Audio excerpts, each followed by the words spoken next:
Bom, meu nome é Sara Aparecida Popolili. Popolili, esse nome é italiano. Porque eu sou muito chique, né, gente? 43 anos, mãe de duas pestinhas, um de 27 e uma de 14. E é isso, sou de São Paulo. 43 anos, né? Uhum. Então a Sara tem 43 anos. E a criolesa? A criolesa tem 30. 30? Então com 13 anos começou a criolesa. Com 13 anos eu comecei a aprender a mexer no meu cabelo. Na época, posso contar? Pode. Então, na época, era moda usar um cabelo que chama miojinho, né? E assim, eu usava meu cabelo alisado. Sou filha de família de branco, ninguém sabia mexer no meu cabelo, enfim. E eu alisava o cabelo por conta de piolho e por conta de praticidade. Então, eu alisava o cabelo. Mas eu achava lindo trança, era apaixonada por tranças. E aí eu tava vendo que aquilo lá tava na moda, queria colocar. Minha mãe, muito boazinha e querendo que eu entendesse qual que era meu estilo, me levou pra galeria pra colocar esse tal desse miojinho. E aí, o miojinho, assim, você trança até o final, e aí você amarra com lastex na ponta do cabelo. Então você tem que trançar todo o comprimento do cabelo. Eu não sabia disso, né? Naquela época eu não sabia de nada, né, gente? Eu não sabia nem olhar no espelho direito, enfim. Tava construindo minha identidade. E aí a minha mãe me levou, cheguei em casa, eu falei, não gostei. E aí eu fui e tirei. Quando eu tirei, meu cabelo tava assim. Porque meu cabelo tava aqui. E elas cortaram o meu cabelo pra ficar mais prático, ficar mais rápido. E eu falei, e agora que eu vou fazer? Minha mãe falou, não tem dinheiro pra pagar outra vez. E aí foi a saga, eu peguei todos os cabelinhos que tinha lá e comecei a catar e a caçar pra trançar meu cabelo. E foi assim que eu aprendi a trançar cabelo. E aí eu tenho ainda, né, uma grande família que me acolheu, que é a família da Valéria, lá no Monte Camel. Um beijo pra eles, eu amo, amo, amo de paixão. E aí eu falei pra ela assim, amiga, eu aprendi a trançar o cabelo lá, eu também sei. E a gente começou a fazer uma na outra, né, até virar Isso com 13 profissão. anos. E aí que surgiu a criolesa, né? Mas tipo, já veio esse nome, não? Não. Anos Esse depois. nome veio depois de muitos anos, quando eu tinha uns 16, 17 anos, quando eu comecei a trabalhar na Galeria da 24 de Maio. E na época, tipo assim, a gente trabalhava para os outros, era 50%, você trabalhava era 50% pro salão, 50% para você. E eu não queria trabalhar para os outros, então eu queria ter meu próprio dinheiro, eu não queria trabalhar para ninguém. Eu comecei a criar lá minha clientela. E tinha várias Saras. Falei, mano, eu preciso arrumar alguma coisa. E aí foi criolo, crioula, criolo. Primeiro o pessoal me chamava de crioula. Crioula, naquela época se chamava muito crioula, né? Hoje em dia já não se chama. E aí, crioula da realeza.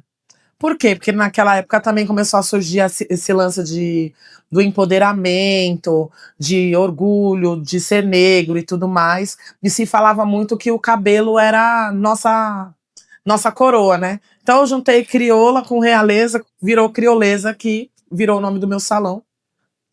E aí todo mundo falava assim, vamos lá na crioleza, vamos lá na crioleza. E assim virou. Crioleza, eu acabei acostumando. Nossa, eu já não suporto. Quando me chama de Sara, eu já fico, olha, minha prima, tá, gente? Então a criolesa veio primeiro da trança, depois da música, né? Da trança, da trança. Vamos lá, você falou que com 13 anos você alisava o cabelo, mas deu vontade de trançar e sua mãe te levou na galeria. Vamos puxar esse gancho para você falar já de antes desses 13 anos. Tá. O que aconteceu até chegar lá? Porque eu fiquei com a curiosidade, tipo assim, a gente sabe, né, que sua mãe é italiana e tal, mas a gente já te conhece.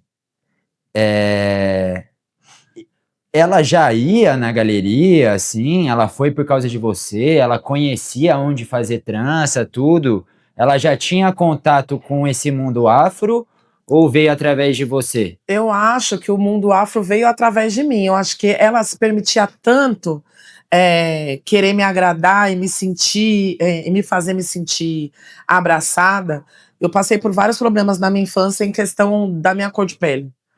Eu era criada numa família de branco, eu era a única negra, estudava num colégio particular, E assim, eu não tinha referência nenhuma. Então, assim, eu falava pra minha mãe que eu não queria ir pra escola, eu falava pra minha mãe por que eu era daquela cor, eu brigava com ela, inventava que eu tava doente. Naquela época, a gente tinha aqueles termômetros que era de vidro, né? E aí eu colocava no fogo, estragava os termômetros. Antes de mostrar pra ela que tava alto, eu já estragava o termômetro, estourava o termômetro.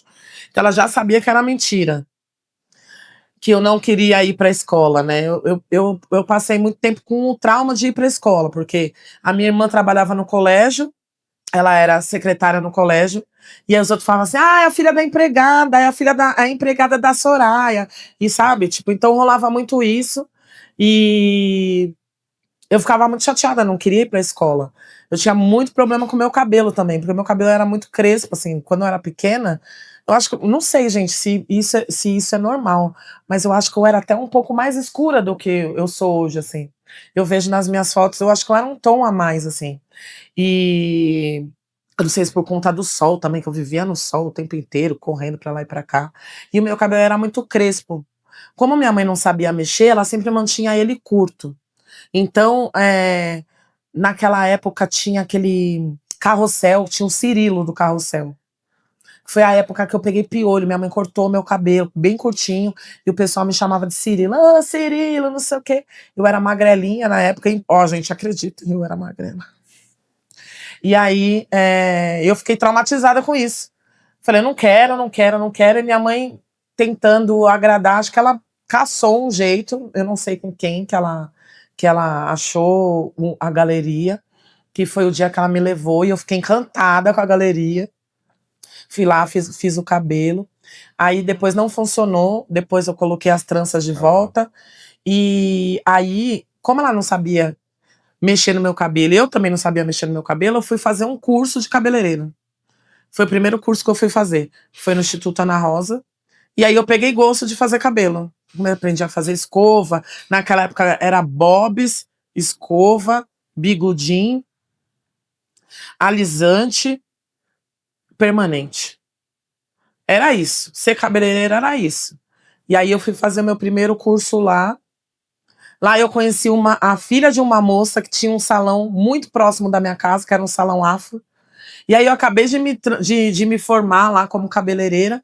Eu comecei a meio que bicar, assim, sabe, o salão dela. Toda hora eu ia lá no salão dela. E ela era uma puta de uma negrona, usava um cabelão cacheadão. Eu olhava pra cara dela e falava assim, gente, como essa mulher é maravilhosa.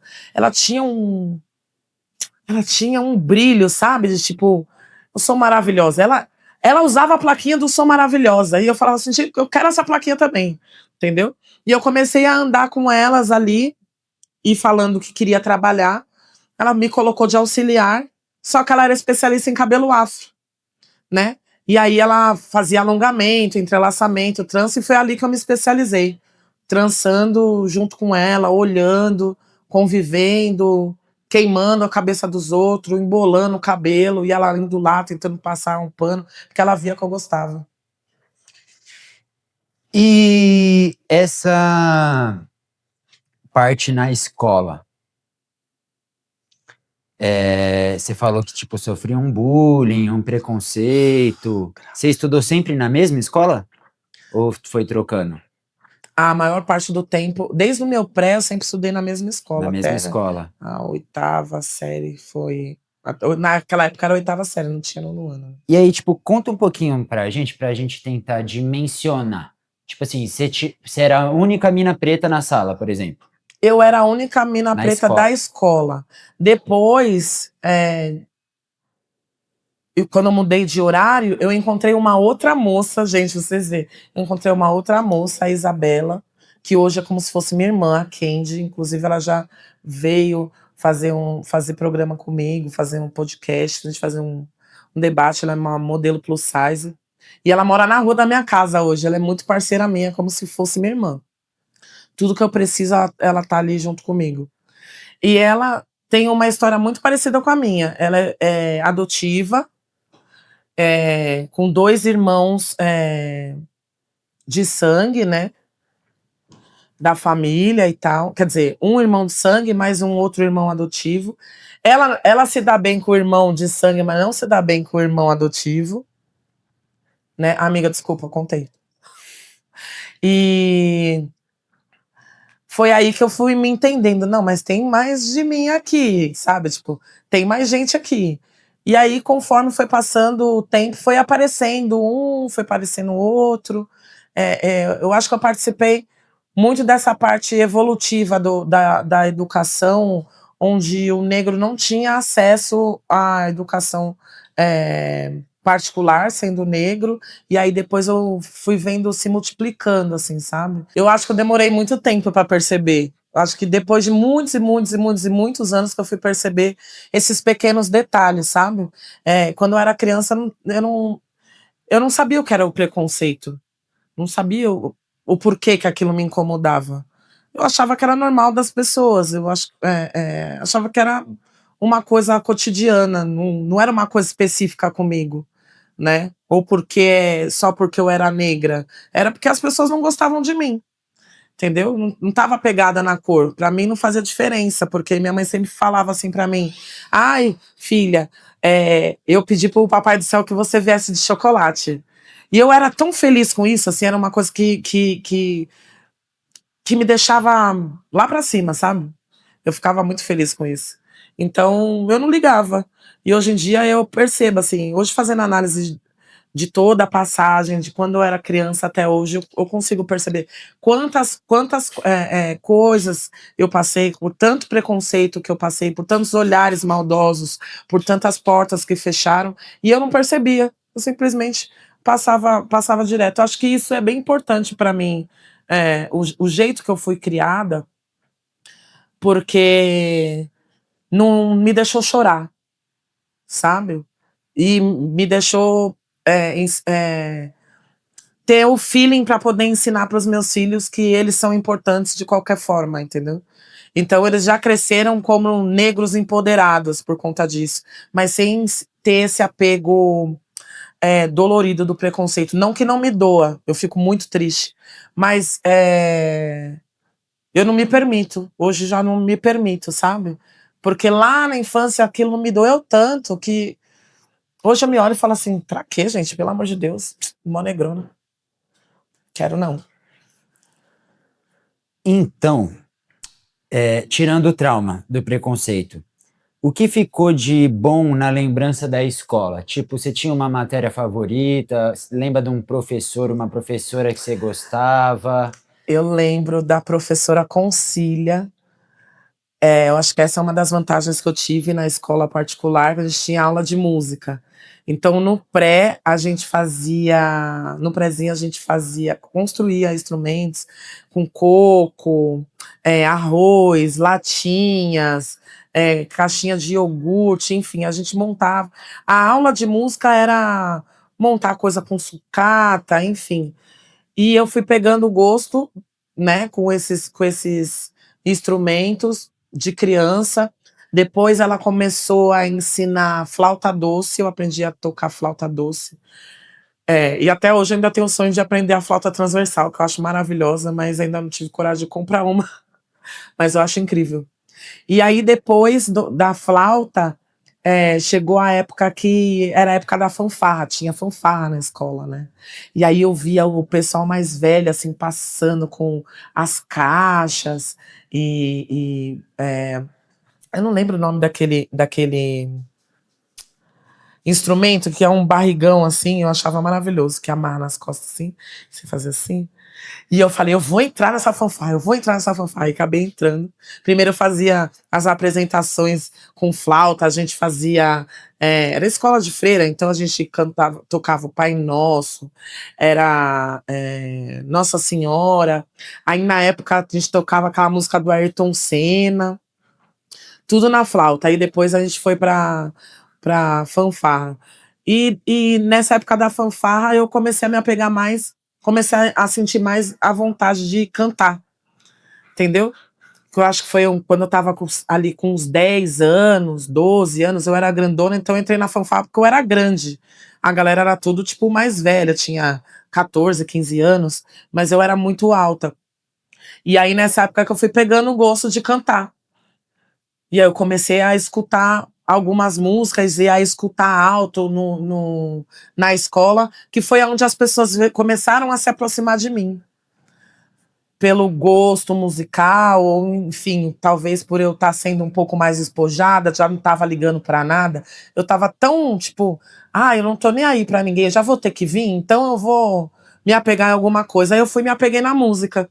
Então, na escola, a minha vivência era dentro desse universo da música, ou era com a Dona Concília, ou era dentro da fanfarra, ou era com uma caixinha de som caixinha não, né? Que naquela época era aqueles microsystem enormes, com aquelas pilhas que era desse tamanho.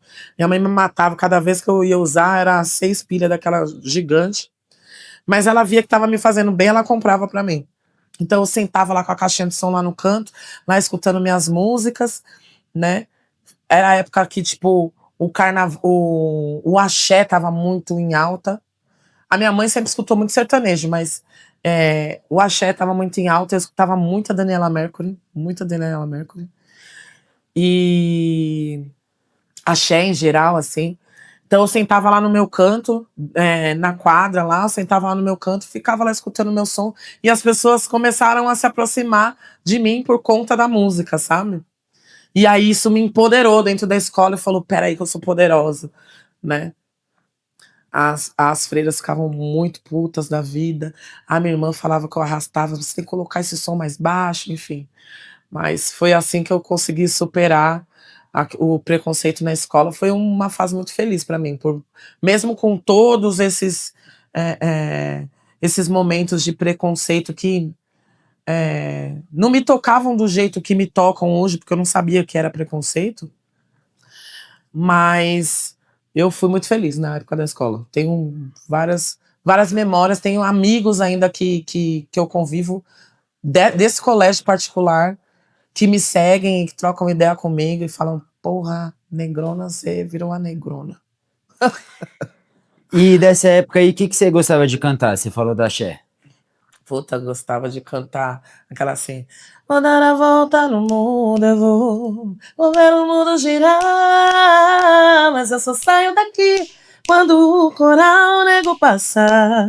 Eu acho que essa é a música da minha infância, assim. Toda vez que eu ficava triste, eu colocava essa música pra escutar. Toda vez.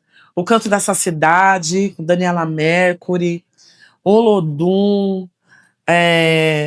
Eu também escutava muito sertanejo, a minha mãe escutava muito sertanejo, e ela ficava tão feliz ali ouvindo o sertanejo dela. Eu ia pro quintal de casa, e o quintal de casa era aqueles ladrilhos vermelhos assim, e tinha uns varais enormes.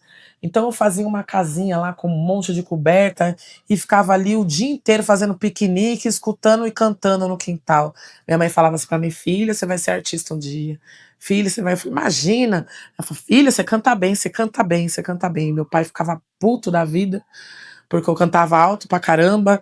E aí eu também, naquela época, começou a entrar a onda do rap, né? A primeira vez que eu vi rap foi, tipo, Racionais no zoológico, numa excursão da escola de freira, né? Que foi, tipo, fim de semana do parque, que inclusive eu acho que é a única deles que eu sei cantar assim, inteira, de cabo a rabo. Anda até uma vergonha, que eu já fiz tributo do Racionais com as meninas, e, assim, foi uma puta dificuldade, assim, pra pegar um trechinho pequenininho, porque eu sou péssima pra decorar, mas essa música, assim, ficou eterna na minha mente, é uma das músicas também que me marcou muito. Fim de semana no parque, Vou Dar a Volta no Mundo, são músicas clássicas da minha infância. Só troca a câmera então, por favor.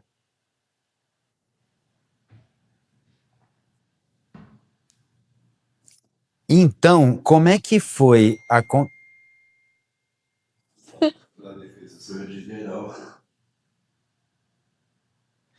Então, como é que foi acontecendo essa vontade, ou nem vontade, ou só se foi acontecendo, se foi por acaso, de virar artista? Porque você falou que a Criolesa veio primeiro com a trança. Só que antes da trança você já cantava, né? Só que sua mãe falava, vai ser artista, e você falou pra gente aqui, imagina. Então você já tinha essa aspiração, você já via alguém, tipo, você via a Daniela Mercury e falava, nossa, eu posso ser igual. Porque no sertanejo não tem tanto, né? Eu lembro da Roberta Miranda, tem outras, mas de mídia mesmo, que a gente vinha, que a gente via, não tinha internet, então não tinha tanto. No axé já tinha, né? Ivete Tinha. Sangalo, Banda Mel, Banda Beijo, quase sempre era uma mulher, né? Sim. Margareth Menezes. Margareth. E como que foi acontecendo essa coisa de vou cantar? Você saiu da escola, você fez o quê?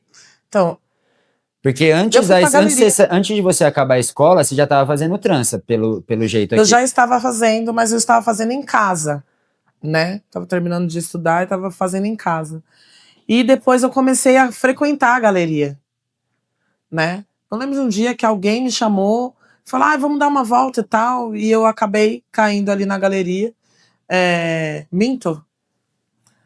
Eu fazia muitas coisas, né? Naquela época eu gostava de jogar basquete também. E as meninas gostavam de ir na galeria, né? Naquela época a galeria era um point, né? Toda negrada ia pro mesmo lugar, enfim.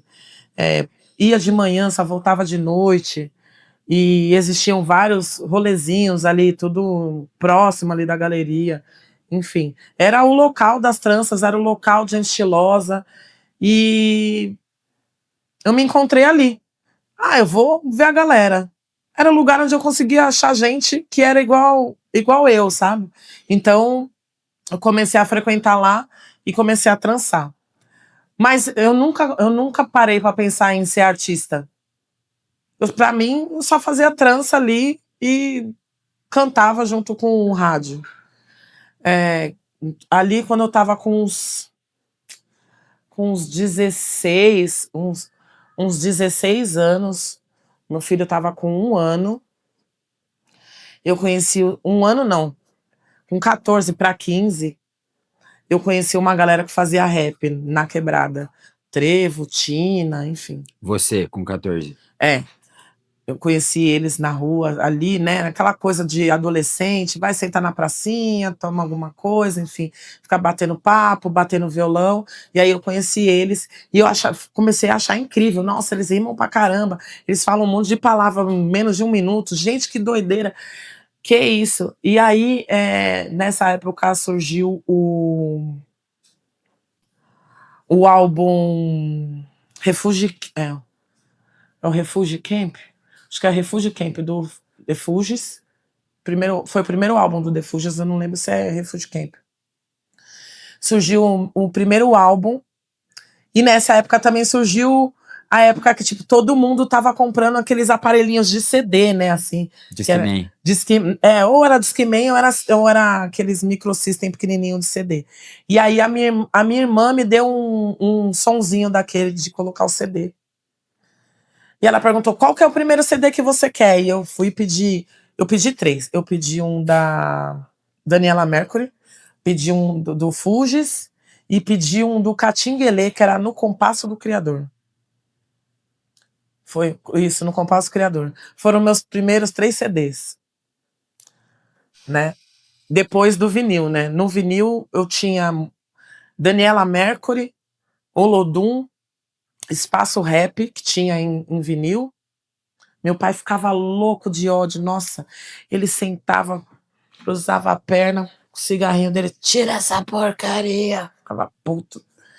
E era muito engraçado, mas dava risada na cara dele do que obedecia. E aí, nessa época do CD, eu ia pra rua, escutava o que eles estavam cantando, aí ia pra casa, escutava esses 3 CDs. Aí surgiu o MTV. Tava rolando Espaço Rap. Não, Espaço Rap não, Yo MTV Rap. É engraçado, pra mim, passou tão rápido, mas a evolução dos eletrônicos também me deixou muito marcada, assim. Tipo, era a época do CD, mas ao mesmo tempo tinha a TV que era com aquela fita VHS.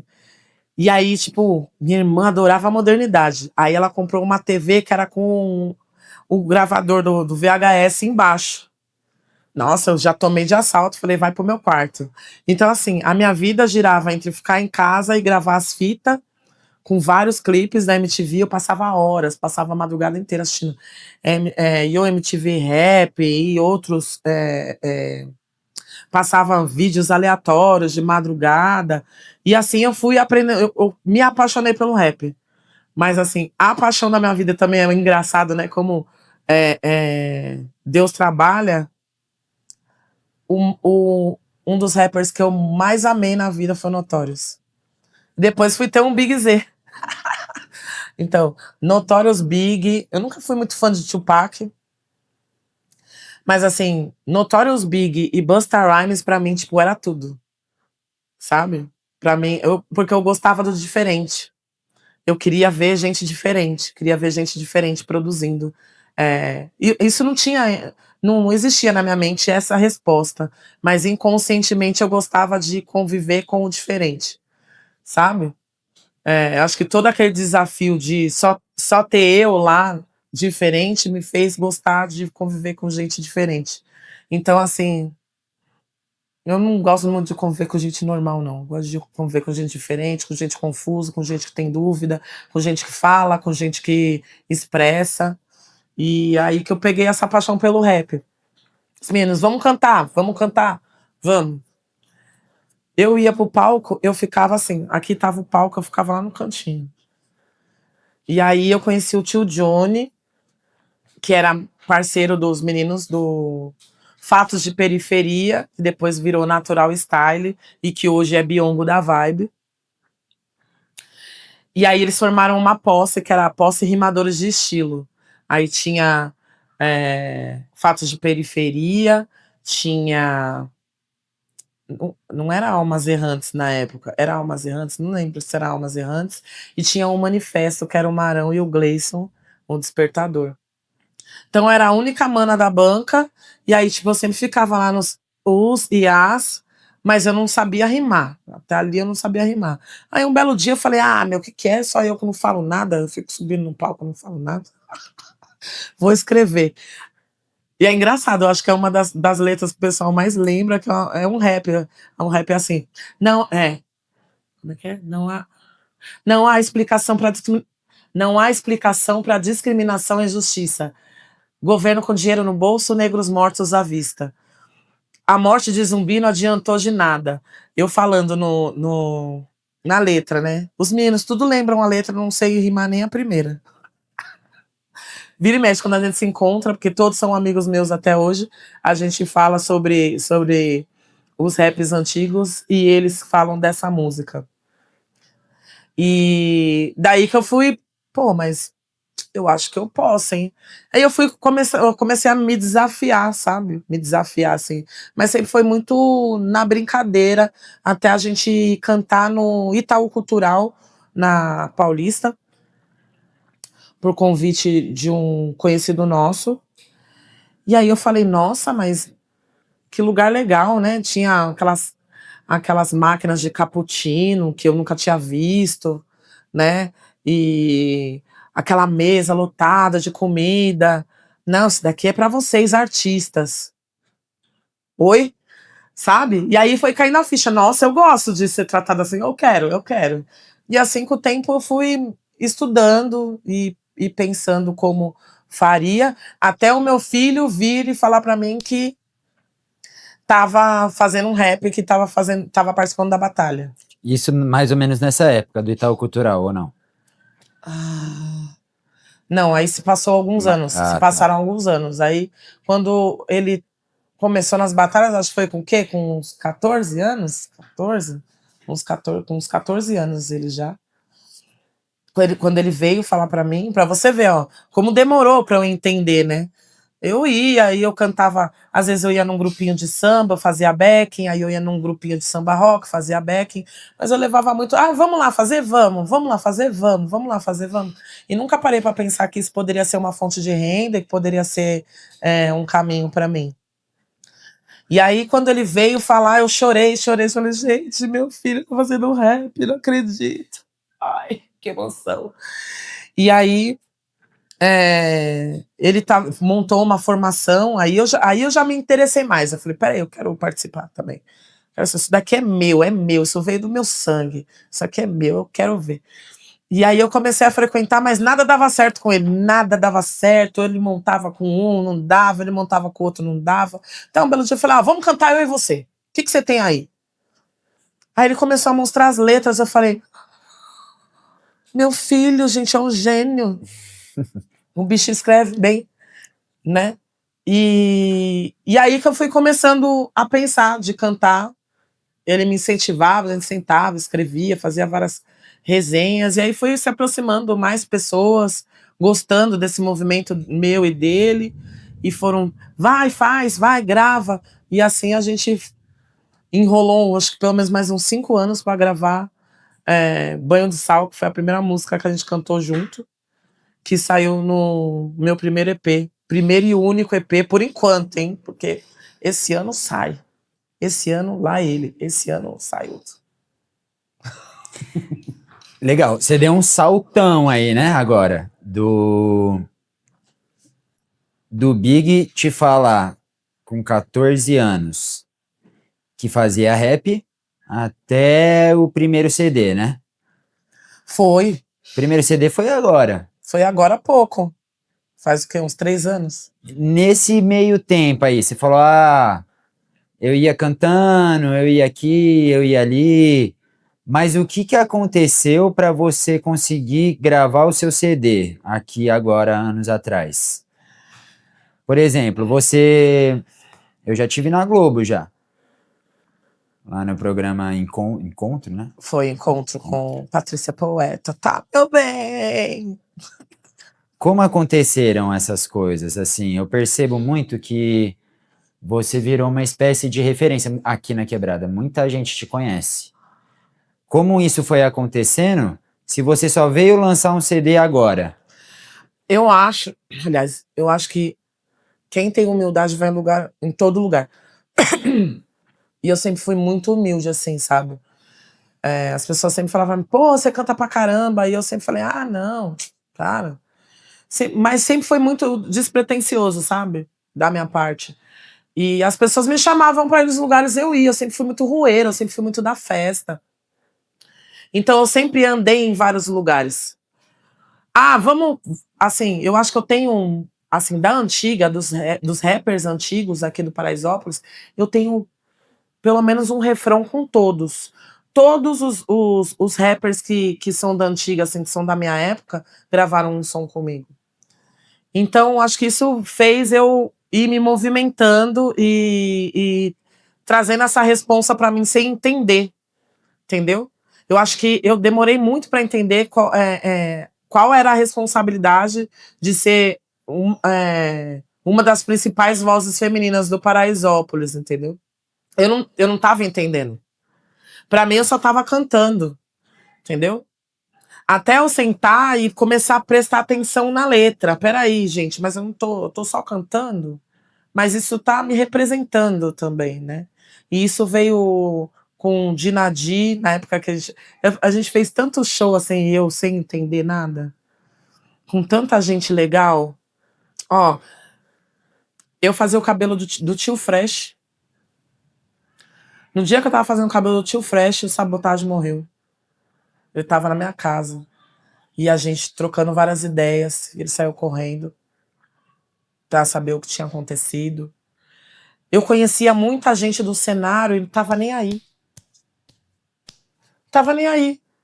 Nessa época eu já conhecia o Kamal, já conhecia o Rincon, já conhecia a Dinadi, já conhecia o pessoal do Conexão do Morro. Mas eu não tinha noção. Sabe quando você, tipo, eu tava voada, tipo, boba da corte, vamos lá curtir, sabe? Eu ia mais pra curtir o rolê do que pra falar, pô, eu posso. E demorou um pouco pra eu assimilar sobre esse lance de ser referência por um estilo ou pelo que você tá falando, o que você tá defendendo. Acho que isso veio com o tempo, com a luta das manas do rap também, sabe? Com as coisas que elas vinham falando nas letras, que foi me dando uns estalos, tipo, mas eu tô aqui também, vamos falar alguma coisa? Sabe? E aí eu acho que foi um momento onde eu também decidi sobre o que eu queria falar, que era sobre existir, né? Que eu acho que foi o momento onde bateu o estalo de tipo, ô Sara, você vai fazer música, mas você vai falar sobre o quê? Não, eu vou falar sobre mim. Tá, você vai falar sobre você, mas você vai falar sobre o quê? Sobre o existir. Porque eu aprendi a existir. Num lugar onde eu não existia, eu aprendi a existir. Do meu jeitinho, mas eu aprendi a existir. Entendeu? E aí eu entendi que tinha várias pessoas. Eu fui voltando atrás, sabe? Eu sempre fico me resgatando nesse lance da adolescência, da infância, sobre o quão é difícil a gente conseguir se olhar no espelho, sendo uma criança preta. Naquela época eu não tinha referência. Eu acho que por isso que eu decidi também falar tanto sobre negritude, orgulho, ancestralidade, porque naquela época eu não tinha referência. Eu tinha a referência de uma mulher branca que estava me incentivando a entender minha personalidade. Mas ela não sabia como me explicar. Ela só queria me apoiar. Ela falava pra mim: o que você quiser fazer, eu vou estar junto com você. Quando a gente entrava dentro do ônibus, os outros falavam assim: ah, essa menina, filha da empregada, fala, eu não posso gostar de negão. Eu dava risada, ia embora pra casa. Eu esquecia do acontecido, porque eu achava engraçado. Falei, mãe, você é ousada. Eu dava risada. Você entendeu? E ela sempre me fazia esquecer o lado dolorido e ia pro lado engraçado da coisa. Então, acho que demorei bastante tempo para conseguir me tocar. E quando você começa a conviver com pessoas, com outras pessoas pretas, você começa a ter essa troca de experiência, né? Às vezes é tranquilo. Ah, meu, mas me chamam de neguinho, sai dando risada. Mas às vezes são conversas doloridas, que aí você pega e volta lá atrás e fala, porra, mas eu já passei por isso. Nossa, por que eu reagi assim? Tá vendo quando eu tava moscando? Tava passando por situação de preconceito e eu nem tava vendo. Você entendeu? Então eu fico pensando muito nisso. Pensei muito nisso em questão dos meus filhos, deles conseguirem se defender e de eu ser a referência deles. Nunca quis ser referência de ninguém. Acho que a primeira coisa que eu quis ser referência para eles, porque eu sabia que eu seria a primeira da linhagem deles, assim, né? E isso me apega até hoje, até mesmo com exames rotineiros. Tipo, meu, eu não tenho histórico, né? Eu não tenho histórico familiar. Então, tipo, eu não tenho histórico familiar, eu preciso construir um para eles. Então, eu me apego muito nisso. Como que você foi parar como back vocal do Emicida no programa Metrópolis? Meu, aí é onde a gente começa a entender, eu comecei a entender de como ser negro no Brasil faz a gente se difundir e se ramificar. Nessa época eu já tinha um salão na galeria. Na galeria, eu trabalhava com 7 pessoas lá. A gente descia, ia pra rua, pescava cabelo. Pescava é o termo, vamos lá pegar um cliente, tá, gente? Mas vamos lá pescar um cliente, vamos lá pescar um cliente. E aí eu conheci um rapaz, o J. Gueto. O J. Gueto tinha acabado de vir do interior. E ele veio para tentar a vida musical aqui em São Paulo. Ele tava lá no centro. E ele sempre ficava ali de cantinho. E aí a gente começou a trocar ideia. Ele, vim fazer um rap, não sei o que, não sei o que lá. Sobe lá no salão. Vim fazer isso aqui, sobe lá no salão. E a minha filha era pequena nessa época, a Estela era pequena. E assim, eu não tinha suporte, né? Eu tive um problema muito grande com o pai dela, enfim. Várias tretas, várias confusões. E aí a galera do salão se tornou uma rede de apoio minha, entendeu? Então tudo que eu ia fazer, às vezes eu ia trabalhar com ela, ele pegava e levava ela para passear, o tio Caco levava para passear, a tia Patrícia levava para passear, todo mundo levava para passear porque ela era literalmente o cão. Ela causava, ela gritava, ela não deixava eu colocar a mão na cabeça de ninguém. Enfim, ela foi uma criança que me deu muito trabalho. Estela, vou falar. Ai, enfim. Só de lembrar já me dá arrepio. Ela era louca, Isso menina que doida. nós está falando do Emicida, hein, mano? Enfim, pra eu voltar. Não, é pra você ver como o negócio é longo. Uhum. E aí eu trançava cabelo lá. E aí, nessa época, o J. Gueto tava em contato com o Emicida. O Emicida tava deixando o cabelo crescer, eles estavam fazendo alguns trabalhos. E aí ele perguntou, você não conhece uma transista? E aí ele foi e indicou a Creolesa. Me levou até a casa do Emicida. Ele me recebeu super bem lá. E aí eu segui fazendo umas tranças lá com ele, tudo mais. Fiz uns trabalhos com o Laboratório Fantasma também, de moda, fazendo uns cabelos, né, para os desfiles e tudo mais. Aí um belo dia eu fui lá fazer o cabelo dele, bem despretensiosa.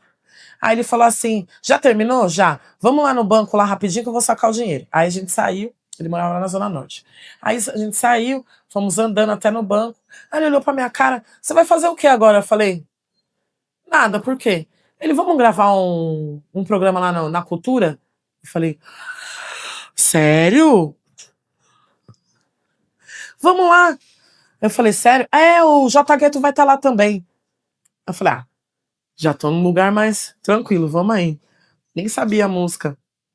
Eu não sei o que aconteceu, se a moça que fazia o backing não podia ir e tal. E aí foi aí que eu gravei com ele o 7 anos de Laboratório Fantasma com Metrópolis no TV Cultura. Entendeu? E como é que foi? Gente, foi uma loucura. Porque, assim, primeiro que fui despreparada, não fui arrumada, enfim. E aí a gente chegou lá, ele falou: você sabe a música Madagascar? Eu falei: sei o refrão.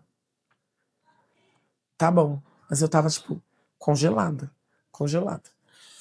Aí chegamos lá na TV Cultura, a primeira coisa que a gente fez foi almoçar. Aí tava ele, tava o irmão dele, tava o Kamal, tava o DJ Niak. Aí a gente almoçou, tava a galera da produção. Quando a gente entrou no estúdio, eu não lembro o nome da moça que apresenta o Metrópolis. É a Roberta Estrela Dalva? Não. É uma negronona Ah, eu maravilhosa. sei.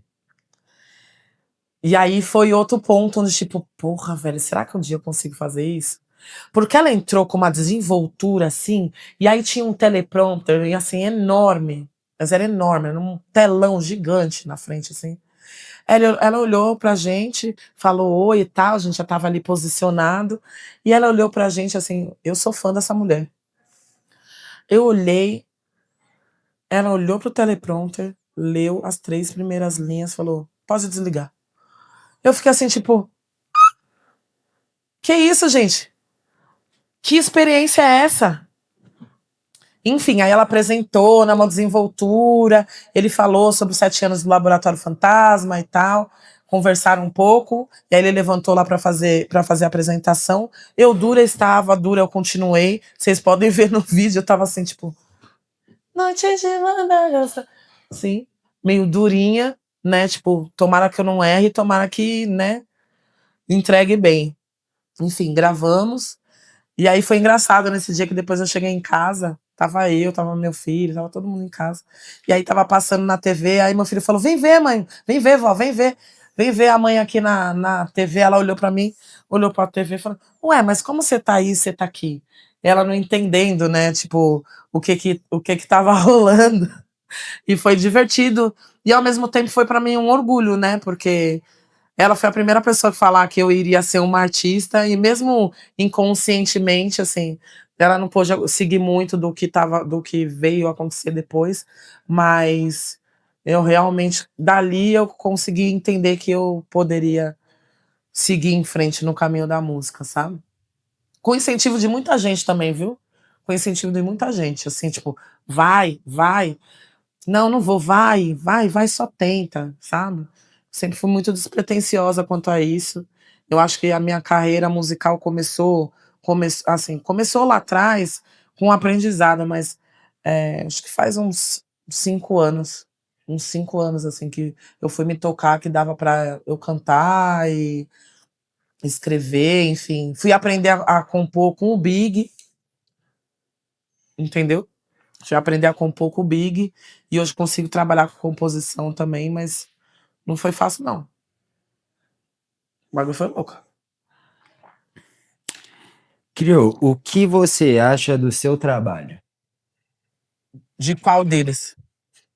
É porque hoje Das eu tô meio tranças, de multi. cantar e de produzir conteúdo também. O que você gosta Você acha que você é apaixonada pelo que você faz? Por que você trabalha com o que você trabalha? Olha, as 3 pessoas têm o mesmo motivo. Eu amo pessoas. Eu gosto de conviver com pessoas.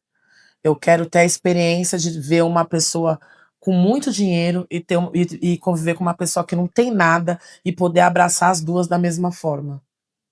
Eu acho que é isso que me conecta entre todo o trabalho que eu faço hoje, sabe? De produzir conteúdo, porque eu quero fazer conteúdo onde as pessoas consigam se tocar, consigam se conscientizar de coisas que são importantes para mim também. A música me traz o poder de falar o que eu sinto e o que ser amiga de alguém e oferecer um conselho, sabe? E as tranças me leva para um lugar onde eu nunca estive, sabe? Há muitos anos atrás, eu estava conversando com uma tia minha, tia Neuza, que é falecida, e ela falou assim para mim: filha, a sua mãe biológica, ela era baiana. E o seu pai era nigeriano. Seu pai conheceu ela na Bahia e trouxe ela para São Paulo.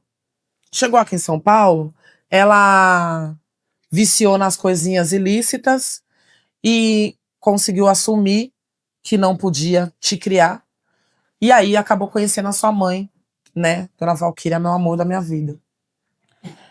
Então, assim, eu acho que as tranças me levam para um lugar de conexão, conexão de sangue também, sabe? Eu acho que eu nunca tive vontade de procurar pai, mãe, tio, prima, primo, nunca tive essa vontade. E eu sempre prometi para minha mãe que eu não ia procurar, porque para mim a minha mãe era ela e é, entendeu? A minha maior referência de vida sempre foi ela. Referência de amor, de carinho, de respeito, entendeu? Ela sempre foi uma pessoa que só doou amor para as pessoas, sabe? Ela sempre doou amor para as pessoas. Mas eu acho que a necessidade de ter a vivência família preta me fez entender o quão importante é ser uma transista. A cada pessoa que eu coloco no meio da minha perna para trançar, porque eu sou raiz mesmo, às vezes eu tô cansada em casa, eu sento e falo, ó, vai, senta aí, vou lá e faço o cabelo. Enfim. Acho que a cada pessoa que eu coloco a mão na cabeça, eu me conecto um pouco com a família que eu não tive, uma família preta que me acolhia no momento que eu estava sentindo dor, sabe? Então eu acho que hoje eu me sinto uma griot para as pessoas que eu coloco a mão na cabeça, sabe? Tipo, de passar um pouco dessa ancestralidade, dessa sabedoria de se respeitar como um corpo preto, se respeitar como uma pessoa preta e ter respeito e empatia pelas pessoas, mesmo que elas não sejam pretas. Entendeu? Porque eu me apego muito nisso hoje, de oferecer amor e carinho, para as pessoas, independente da cor que elas são, mas sim pelo respeito que elas me dão, entendeu? Você vem de uma época no rap que não é de agora, né? A gente pode dizer. Uma fotinha. E você falou que cantou refrão com todo mundo da quebrada, né? Um monte de gente. Eu queria que você falasse um pouquinho. E você também falou de Dinadi, que não é esse perfil de mina que canta os refrão do Não. R&B. Eu queria que você falasse, para eu ir para uma segunda pergunta, desse estigma que já caiu, mas eu queria que você falasse sobre mina no rap só canta refrão. Porque isso rolava, né? Ainda rola. Ainda rola? Ainda rola. E eu acho que isso fez eu me ramificar na música. Eu amo o movimento hip hop, gente. Eu amo o movimento hip hop. Eu amo ver criança aprendendo.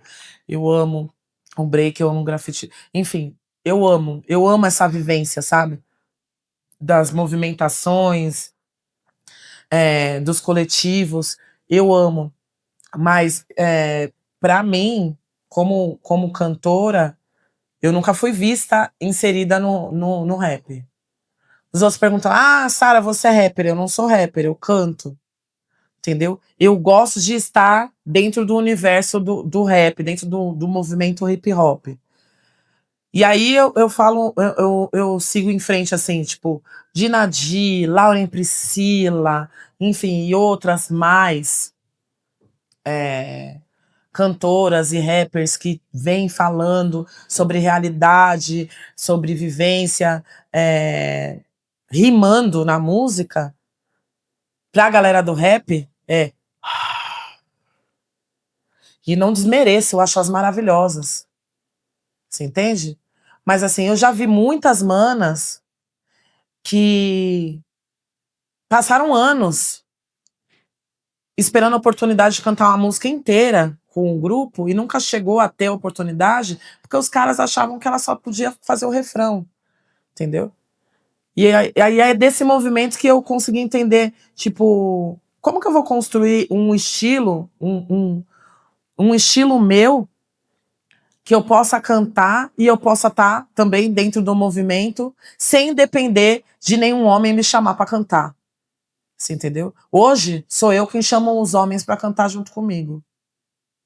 Mas antes, eles iam cantar, me chamavam para cantar, para eu fazer a figura feminina do coletivo.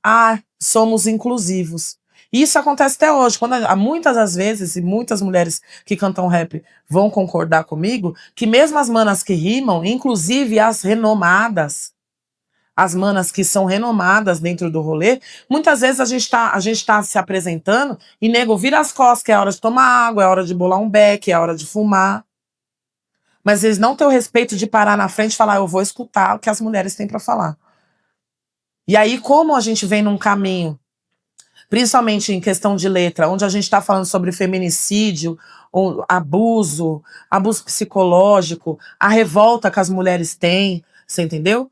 Os caras simplesmente viram as costas e não estão nem aí, e aí depois falam, não, eu chamei ela pro evento. E eu acho errado. Então, assim, eu tenho um movimento lá no Matilha que chama Rap Social, que a gente trabalha com artistas independentes,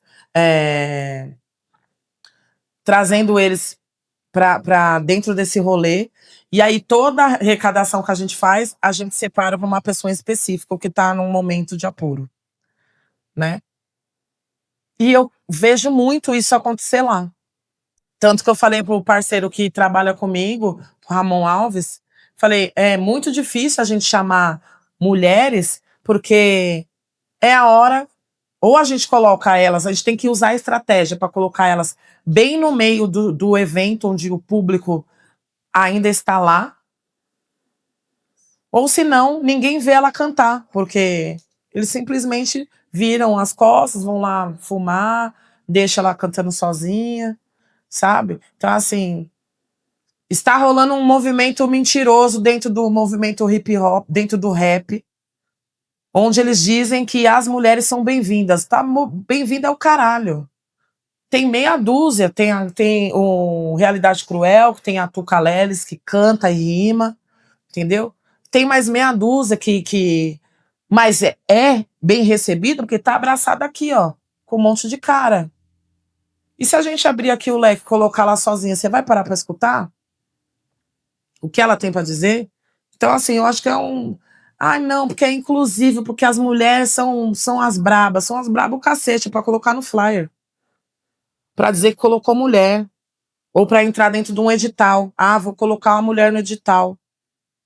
Entendeu? Mas dentro do movimento eu não vejo essa recepção. Eu vejo sim as manas fazendo um movimento de pé na porta mesmo, de falar, movimento, já que os caras não querem aceitar, então vai ser pé na porta. Aí juntaram vários coletivos, existem vários coletivos de várias manas foda, entendeu? Inclusive da turma do LGBTQIAPN+, que estão dentro do hip hop, que são ignoradas, que estão fazendo puta do movimento hip hop, incluindo ainda crianças, adolescentes e até velhinhos que estão aí rimando, entendeu? Então o movimento, assim, eu amo o movimento hip hop, mas a galera do rap os manos do rap deixam muito a desejar em questão de recepção para as mulheres, de abertura, de espaço e de principalmente atenção e respeito. Criou, você tem 30 segundos para falar seu top 5 artistas ou que te influenciaram ou que você gosta. Tem que ser rápido. Nacional ou internacional, posso me mesclar? Tudo. Puta merda, velho. Ixi, já passou 10 segundos. Mary J. Blige. Lauryn Hill. Ah...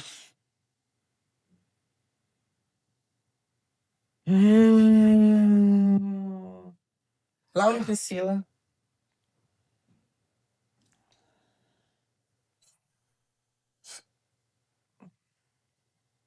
Relaxa. Elza Soares. Ah. A top das top. Jovelina. Jovelina, Pérola Negra. Massa. Criou, qual é a coisa mais feia que você já fez na vida? Se você não contar pra gente, a gente vai pensar pior. A coisa mais feia que eu já fiz na vida? Cuspir na cara de alguém. Eu me arrependo amargamente, mas eu acho que a pessoa merecia. Eu cuspi, mas eu cuspi de verdade. E você se arrepende? Hoje eu me arrependo da ação, mas não pela pessoa. Entendeu? Eu acho que quando a gente oferece amor e empatia, a única coisa que a gente quer receber é isso, amor e empatia. Entendeu? E aí não dava pra aceitar nenhum tapa, nenhum murro na minha cara. Então eu cuspi mesmo e taquei um abajur. Poucas. E a mais bonita?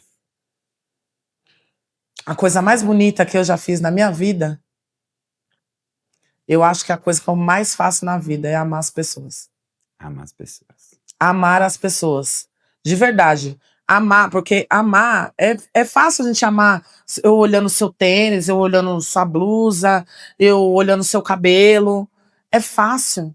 Mas você olhar para uma pessoa nua e crua, com todos os problemas, com todos os defeitos, eu acho que a coisa que eu mais fiz na vida foi amar. E eu não me arrependo de nenhuma vez. E se arrependam de todas as pessoas que foram amadas por mim e que hoje não me têm na vida dela, pode se arrepender de verdade, porque eu amei de um jeito que ninguém amou.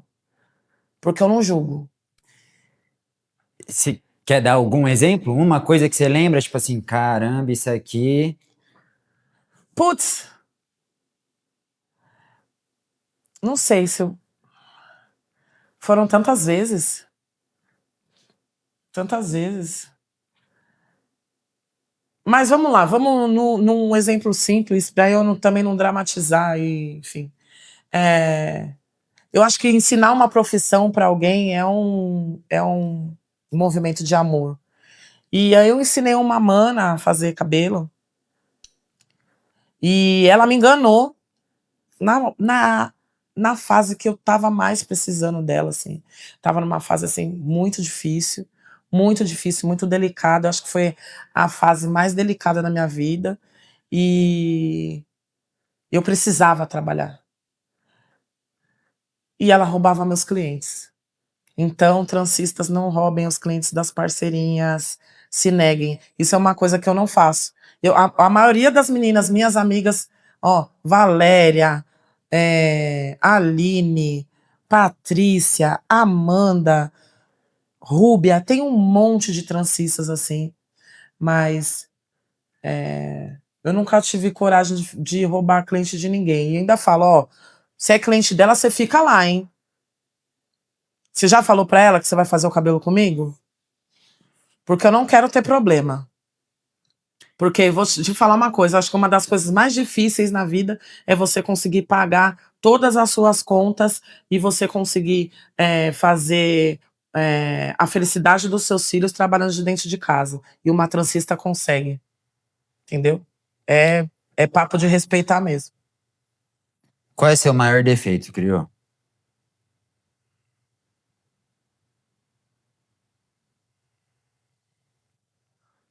O meu maior defeito é a explosão. Explosão. Impulsividade. Eu sou explosiva, eu sou impulsiva. Eu acho que conforme vai se passando... Eu já fui muito, assim, gente, eu já bati em muita gente, gente. Eu já bati, eu já taquei as coisas, já quebrei garrafa, já arrumei treta na rua. Eu era muito encrenqueira. E aí, conforme vai passando os anos, a gente começa a perceber de como faz mal essa falta de paciência. Então, acho que o meu defeito é a falta de paciência, é a explosão. Você tem 43. 3. Pensa lá quando você começou a entender o mundo, né? Com 0 anos a gente não sabe de nada, né? Desde quando você se conheceu como gente, até hoje, o que você acha que piorou no mundo?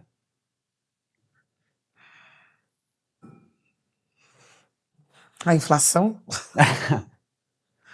Gente, eu vim de uma época que, assim, meu pai falava, vamos fazer compra? Não, mas Era aí no uma caso festa. melhorou, né? Ah, Porque na não. nossa essa época era que subia, descia, Então, subia. mas eu acho que pelo menos na minha época de infância, tipo, eu tenho lembranças, assim, de 3, 4 carrinhos de compra. E hoje Entendi, você sair, tipo, com 4 sacolas e ter gasto 300 contos, tá entendi. ligado? Então, acho que é uma coisa que eu acho que piorou. Outra coisa que eu acho que piorou é a vivência com as crianças. A gente automatizou muito, assim, o lance do celular, não tem mais essa sensibilidade de sair para um parque, cuidar, trocar uma ideia. Acho que a proximidade com a criança piorou, né? E o que melhorou? O que melhorou foi a qualidade dos nossos cabelos, porque na minha época tinha o tal do miojinho, né, gente, que ficou aqui na minha cabeça, o miojinho e o Colene na época, e aquele pote de creme escala de 3 cores, que era coquetel de frutas, para fazer banho de creme. Então, o universo da estética negra, puta, ó, anos-luz, assim. Eu não imaginava que hoje teríamos o tanto de produtos com a qualidade que a gente tem, sabe? Tanto de cabelo, acesso a cabelo humano, cabelo orgânico. Hoje a gente pode escolher do jeito que a gente quer se vestir, do jeito que a gente quer usar o cabelo. Então, isso é uma coisa que para mim funciona muito e é por isso que eu quero fazer o Transista Raiz para mostrar esse lance aí essa evolução, assim, porque tem muita coisa legal. Vamos indo pro final? Bora. Quero fazer um ping-pong com você, mais ou menos um além do artista. Só que Vamos. aqui tem que ser rápido, tá? Ih, Não pensa muito para responder isso que eu quero tá. dizer. Uma cor, Preto. uma comida, Jollof rice. uma viagem, Bahia. um lugar, Jamaica. uma música, People. Libianca. um livro.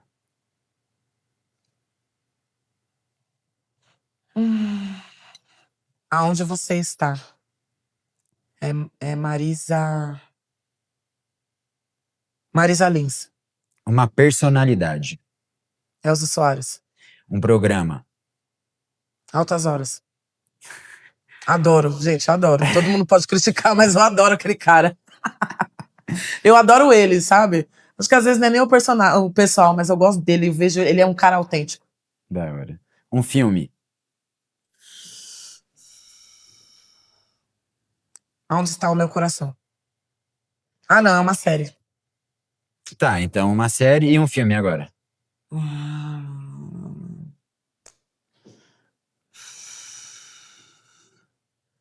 Ai, eu não vou lembrar o nome. Eu não vou lembrar o nome. Pode pôr Wakanda. Wakanda, Põe a Wakanda. uma saudade, Minha mãe, sempre. Meu amor da minha vida. filho preferido, brincadeira. Criou, se você fosse entrevistar você mesma, qual seria a primeira pergunta?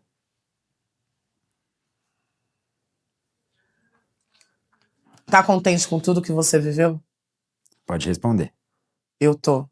Tô muito feliz com tudo que eu vivi, tô muito feliz com tudo que eu aprendi a ser, com a humildade que eu aprendi a ter, com a paciência que eu tô aprendendo e com todos os degraus que eu ainda vou subir. Tô feliz pra cacete.